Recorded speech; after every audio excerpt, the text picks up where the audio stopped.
એ સોનાના મુગટ ઉપર હીરલા જડેલા, સોનાના મુગટ ઉપર હીરલા જડેલા, એ ધન ભાઈ કીજને ખોડાલમાં મળેલા, ધન ભાઈ કીજને ખોડાલમાં મળેલા.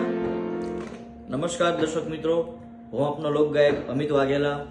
તમને જણાવતા ખૂબ રાજીપો, ખૂબ આનંદ થાય છે કે તારીખ 17 ફેબ્રુઆરી 2024ના રોજ માતાજીનું સાનિધ્ય ગળધરા ખોડલધામ ખોડિયારમાંનું ધામ છે, જ્યાં તો ખોડિયાર જયંતિનું ભવ્યથી ભવ્ય ભજન સંતવાણીનું આયોજન કરેલ છે, જેમાં હું આવી રહ્યો છું તથા આપણા ગુજરાતના નામાંકિત કલાકારો પણ આવી રહ્યા છે. તો આવો બધા સાથે મળી માતાજીના ગુણગાન ગાઈએ, આનંદ કરીએ. જય ખોડિયાર.